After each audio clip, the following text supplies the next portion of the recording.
Welcome to the Issues of Sports. It's been a minute, but we are back. I am EMAC, Evan Makovsky, with the Rude Dog, Rudy Reyes, and today's topic is the crossover between coaching in college and coaching in the NFL. And you can switch sports if you want, the NBA and college, but there's a big stigma. And the reason we're choosing this topic is that Bill Belichick interviewed for the North Carolina football coaching job that recently they parted ways with Mack Brown, and that is open, and Belichick stuns everybody. He has little college coaching experience, and he goes down to Chapel Hill and he interviews for the job. So it got people going. Is Bill Belichick a college coach? What kind of demeanor do you have to have?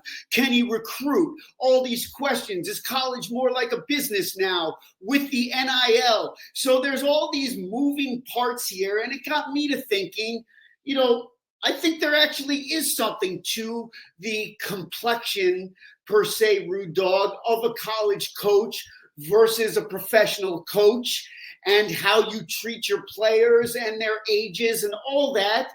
And some people do a great job going back and forth. I don't want to say a lot.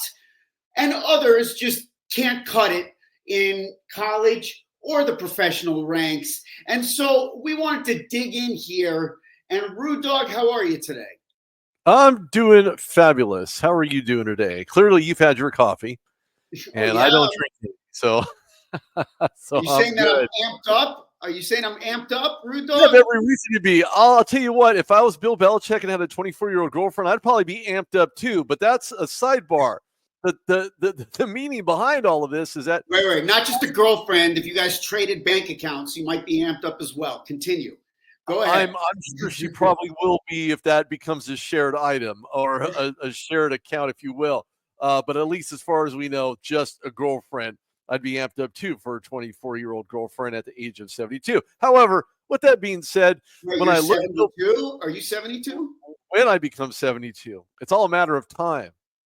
I didn't realize that you were 72. Go ahead. Yeah, I actually aged really well. It's all genetics. Speaking of genetics, there's one thing that Bill Belichick has, and that is geneticism involved in NFL lore. When I say that, I mean that his ability to translate what he learned and what he continues to learn and what he has already learned by working with guys like Tom Brady and the sword, and recognizing the youthful connection between what it means to play in the NCAA system and what it takes to play at the highest level in the NFL.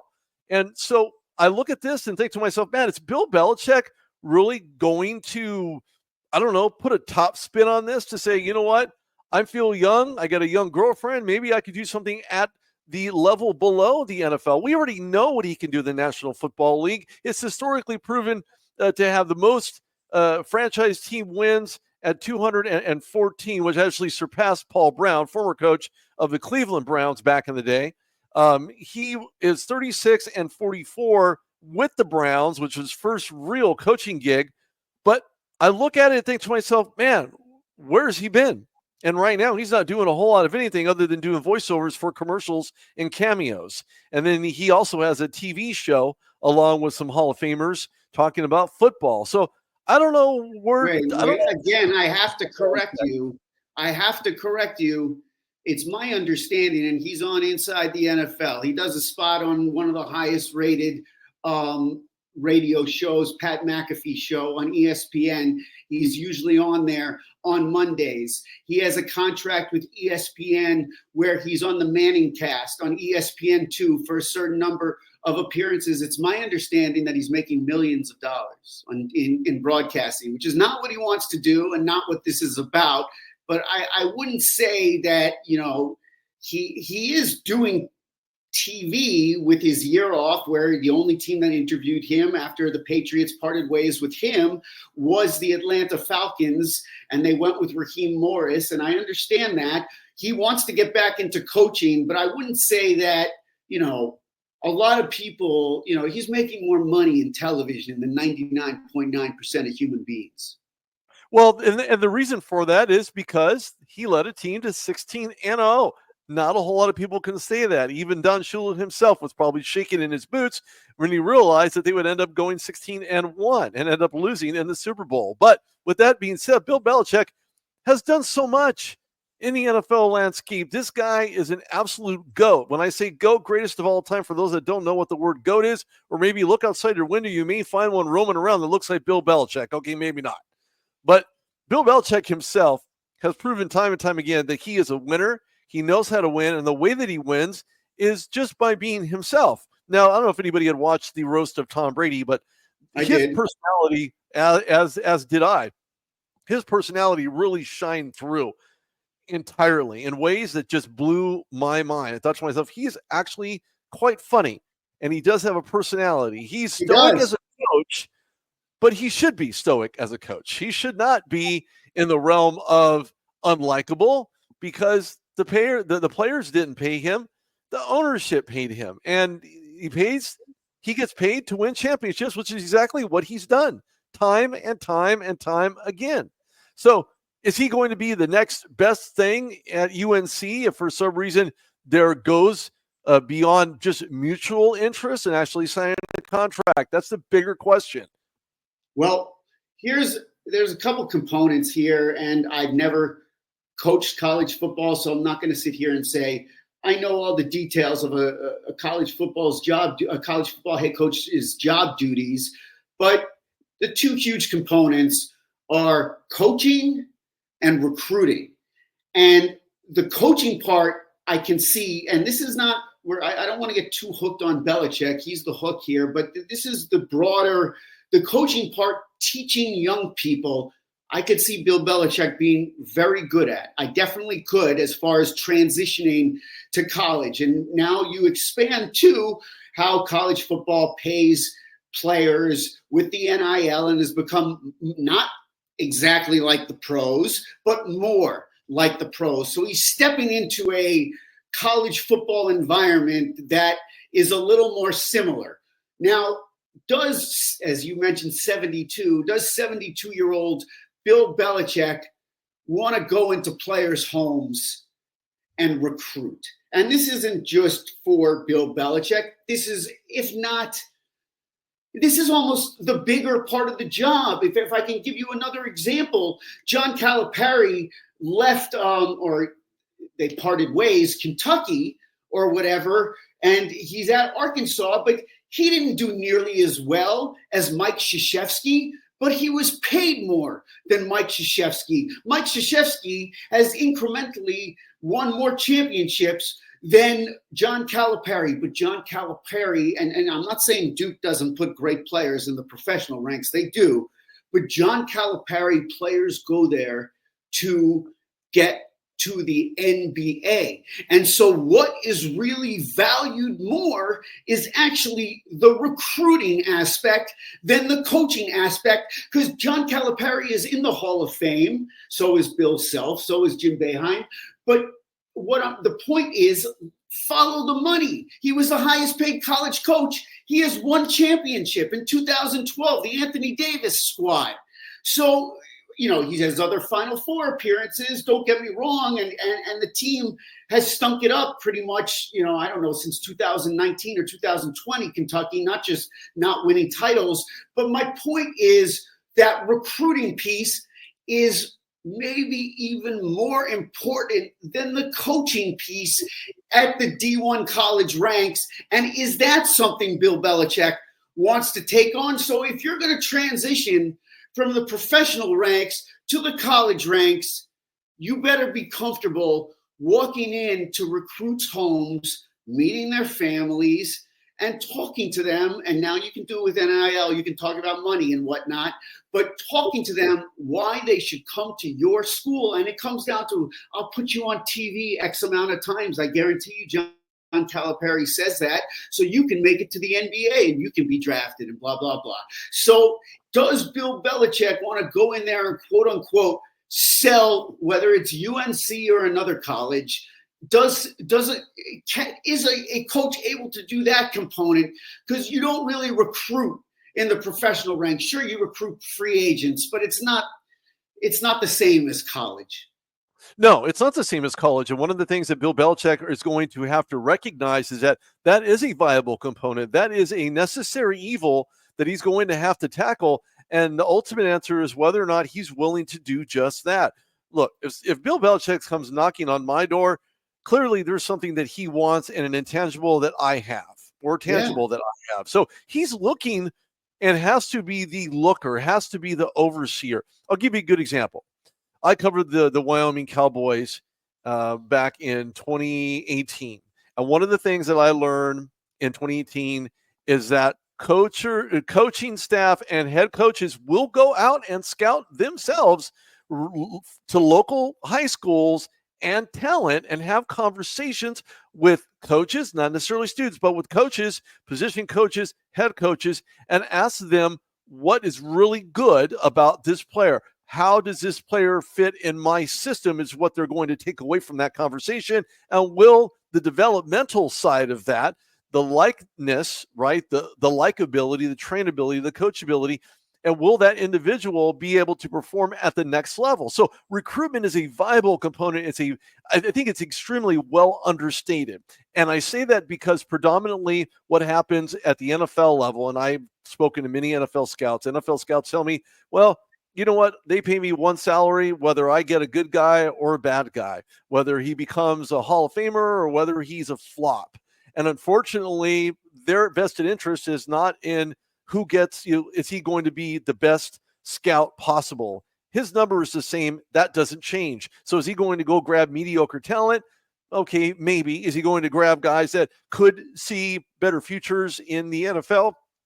Maybe. But I think this is more about coaches taking the initiative, at least in the college ranks, and I wish they would do this in the NFL, in the college ranks, to make themselves known, to have those conversations with those respective players and prospective players to say, well, what do you think about being here? What would it be like? What do you like about what we do? This is a two-way interview. Unfortunately, scouts don't have the insight that head coaches have in order to scout properly. So you don't get your Antonio Browns, where you don't get your Aaron Hernandez's, you don't get these guys who end up just turning into complete, I'm trying to think of a nice way to put this, but a bunch of psychos and flops in the National Football League. But if head coaches were involved in that, that would be a lot more of a viable component. Whereas in college, these conversations happen all the time. I'm sure Calipari can attest to that. Coach Krzyzewski can contest to that. Jim Boeheim can certainly attest to that as well. So will Bill Belichick, among any other head coaching vacancies, we know in Oklahoma, DC and OC were fired there, and they're trying to rework the current head coach for Oklahoma to make him a one-year wonder and then move on. For some reason, you can't get them to a bowl game. So there are a lot of moving parts in this, and it's really hard to determine whether or not Bill, at least through the second round of conversations that he has had with UNC, if he's going to find himself there in the future. So let's talk about some of what you just established, going into recruits' homes. And recruiting. So that is one major thing. If you're going to go from the pros to college, you better be okay with recruiting. And if you're going to go to the pros from college, we're talking about going back and forth. Yeah, you can have a temper, you can scream. There are the Bill Parcells, there are they're still the boss, the coaches, but a lot of the players make more money than the coach, and it's just a different dynamic in the professional ranks. Now, if you're Greg Popovich or Steve Kerr and you're making 20 million or 18 million or whatever they make, you're in the players, but those, we're not talking about really those coaches, because they've been at it and they've won championships and they've coached dynasties, and they're not necessarily the blueprint. But you see all the time, an Urban Meyer go to the I don't want to say all the time, but where it doesn't work. Yeah, a great college coach like Urban Meyer, success at Utah, Florida, Ohio State, and then he goes to the Jaguars, and it's just an absolute disaster. Bobby Petrino with the Falcons, Nick Saban when he was with the Miami Dolphins, and he lied and said he was going to stay as Dolphins coach, and he just, So I think that there is a different makeup of a person that can be successful in both the pros and college, and to be able to be successful, like I'm saying, in both. It's not. I don't want to say it's common. I mean, if you go back and I said, it's like anything as far as greatness goes, you have to kind of focus on one or the other, but there aren't that many that, the Bill Belichick thing, he doesn't need the money, obviously. He doesn't, need the acclaim. He's going to be in the Hall of Fame. In my book, he's coached the greatest defensive player ever. He was the defensive coordinator of the New York Giants for the 86 Super Bowl and the 90 Super Bowl. That player is Lawrence Taylor, who went to North Carolina. And, so Bill Belichick, in my book, and maybe he still won't be good at it.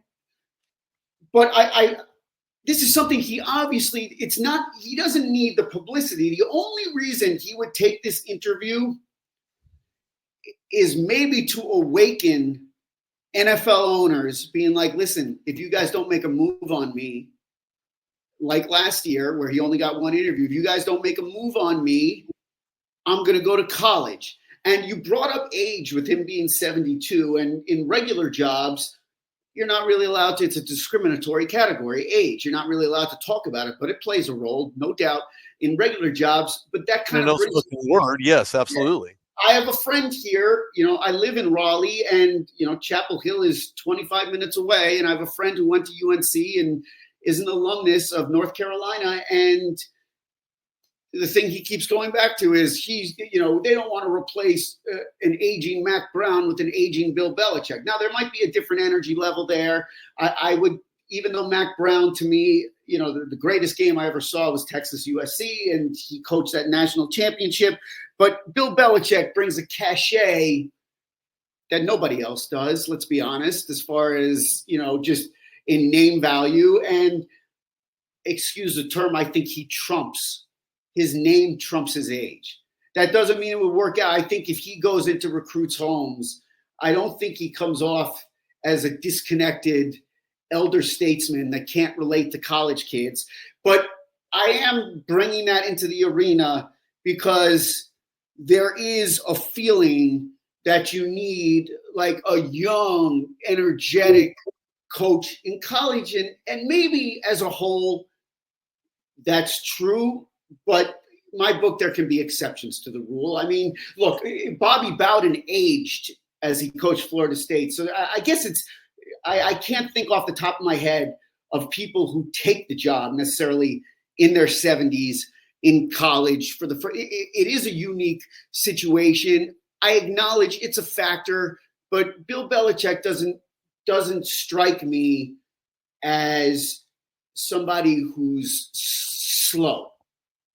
Now, he may not want to do it or whatever, or it may not work, but I think he could teach college kids. He can certainly teach college kids. Now, I'm going to throw a little funny euphemism at you. If he can recruit a 24-year-old to be his girlfriend, he can go in and walk into the parents' house and have the same conversation he had with her parents at her house to say, well, no, I'm just saying. I'm just relevance. Relevance. We're talking about his that's what I'm saying, his fame and his banking. I'm not saying that's the reason she's with her. I don't know, but there are other components to dating. I understand what you're saying, though. You're saying that he has a young enough personality that at least, but we don't know what goes on behind closed doors. But I get what you're saying. Not a part of those conversations. What I'm saying is this, is that if he can do this with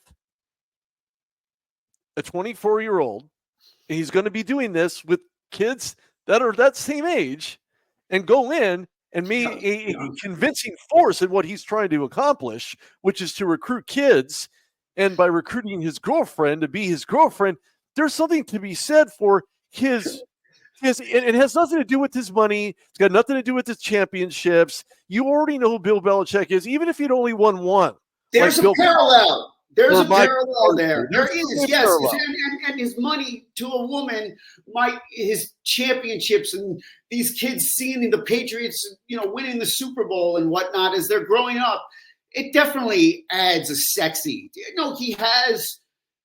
I think he could do it, and I think I could say I think he's a good enough coach, and if he's into this, I think it's a no-brainer for North Carolina, and especially North Carolina, which is not despite having good alumni, they're not even Drake May, they're not a tier 1, Division 1 competing for national championships.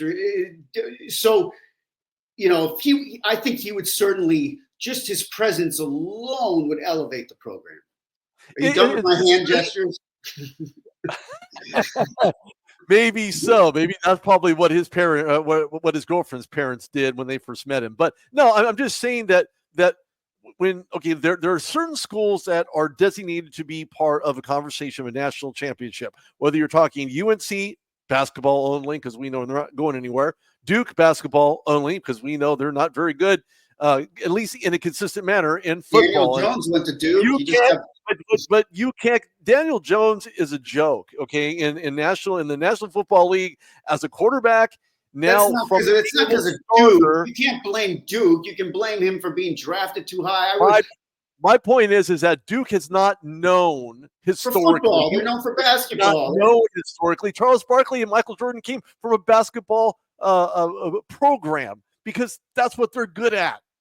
Schools are good at what they're good at, and they excel in what they're good at. People don't excel if you want to be an engineer scrubbing a toilet. I mean, you're not going to excel at that. What I'm saying is that there are certain schools and players, I'll dive in the NIL for a minute, only because it is relevant in this conversation in the context of Daniel Jones getting paid NIL money. Probably didn't get paid a whole lot. Okay. He just probably didn't. In the NFL is where he made all of his money. Guaranteed money. Daniel Jones, I'd have to look with the NIL starting, and he was around the time the NIL started, Daniel Jones, I believe. Right. But it was so taboo. A lot of people, companies, corporations, marketing firms were a little gun shy in regards to whether or not they wanted to go that direction to make NIL more than, actually an opposite of where it is right now. My point is this, is that if Bill Belichick can do it, not anybody can do it. There's not a lot of people that can go backwards and do the very same thing that he's trying to accomplish.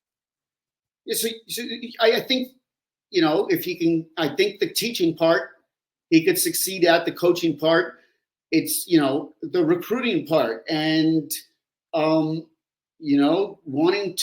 being into that process. I think you have to be equally into that process as you do coaching football. So that would be one prereq for a coach going from the NFL to college, and this goes for, obviously, like we said, basketball too as well. And, Sure. Like I said, going to the NFL, you're coaching grown ass men, and I have a feeling that a lot of these pro athletes see a coach who's got no pro experience, come from college, and they may treat them like a child. I'm not saying they all do. I'm not saying there's no but they may you can't boss around adults like you boss kids around, and there's just a different type atmosphere, I think. And a lot of these NFL players, have accomplished a fair amount sometimes when a college coach comes in, and they may look and not respect the coach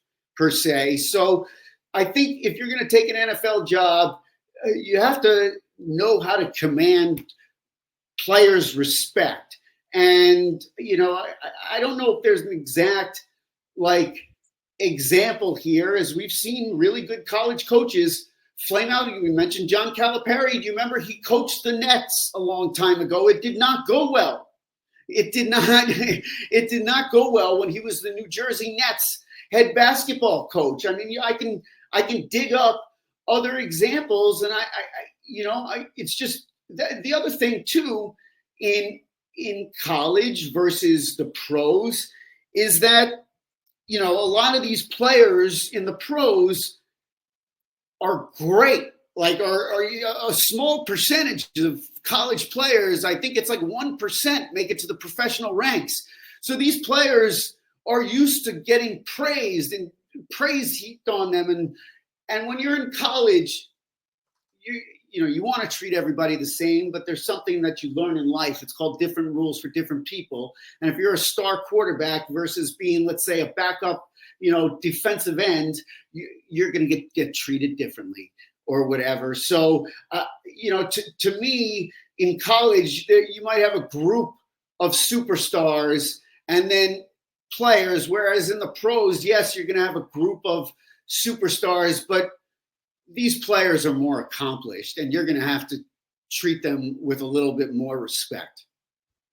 Well, there is going to be a lot of respect, and you have to give respect where respect is earned. It's not given. You don't wake up and automatically get accolades, and accolades get paid individuals because of their performance. It's nothing to do with any other collective ideal. This is about an individual, a player making the decision to get to the next level and what it's going to take to get there. How could you not want a coach like Bill Belichick, or you can take Krzyzewski, or hell, even the great Lombardi himself, to not have a conversation with families, with people that are closely related to that individual, to say, you know what, we can do a few things. We can instill greatness in them. We can give them a great, we can give them all these different things, but more importantly, it's about doing it for themselves and the efforts that are going to be exhibited at the next level. It's not going to take one individual. I mean, if you want to play an individual sport, go play golf,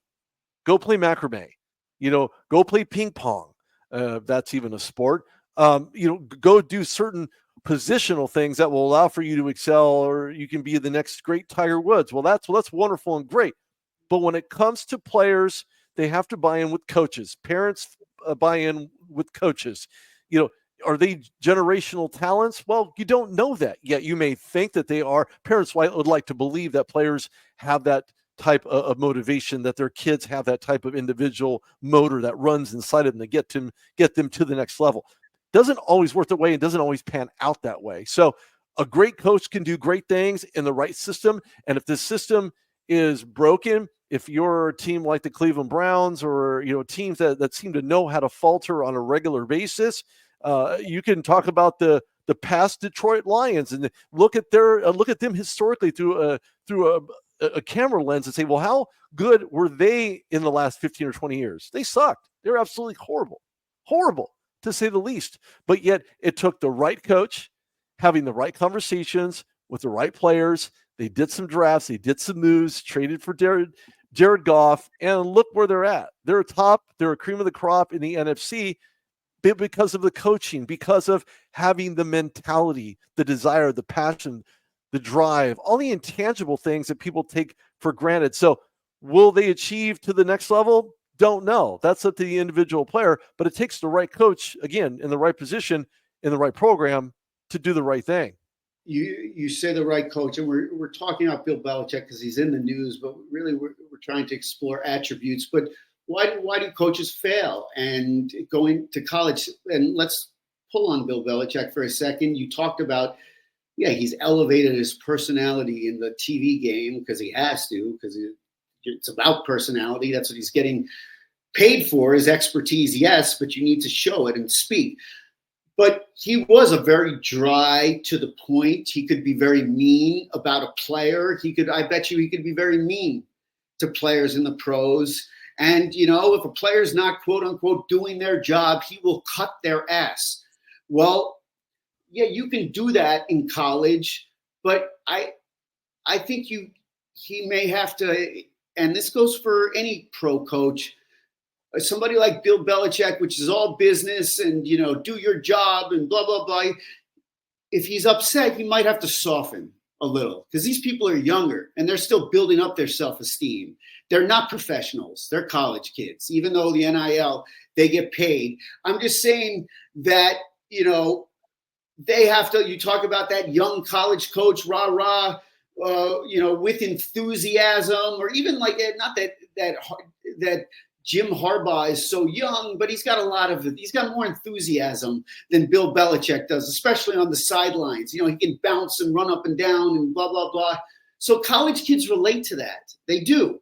Bill Belichick, I'm not saying you have to have it, but that could be an area, if he was to fail, of disconnect. Could be his personality, or maybe not being kind, or treating a player who's making mistakes, who's a college kid, like they're a 32-year-old pro. I'm just spitballing, but there is something to, we talk about the age. It's a confluence, but if he's going to be short and grumble and rough and tough, and the players are going to fear him, and not in the right way fear him. I mean, like, fear him like they don't like him, that he's not kind, that blah, blah, blah.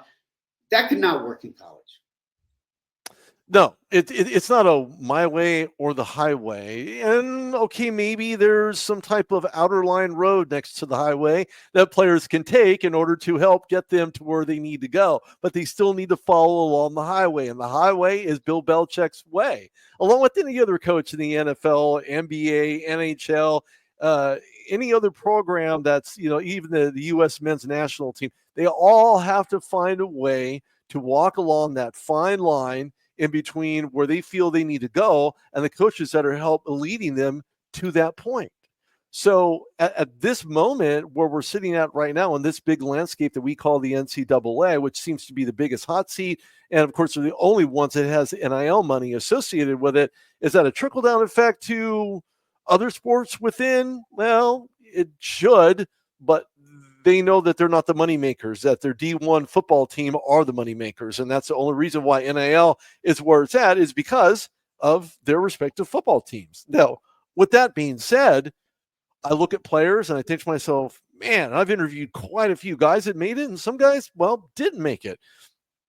And I think to myself, are they going to get there? And who's leading them? Who's following their tenure? What are they going to do? How are they going to accomplish? So all these questions come into mind. Well, if the coaches have them in mind, then they may be able to get to a point where they're feeling successful internally and personally, and obviously in a professional manner. Can they follow that little road, that little Lavelle Road, right next to Highway 5 or 10, or take your pick?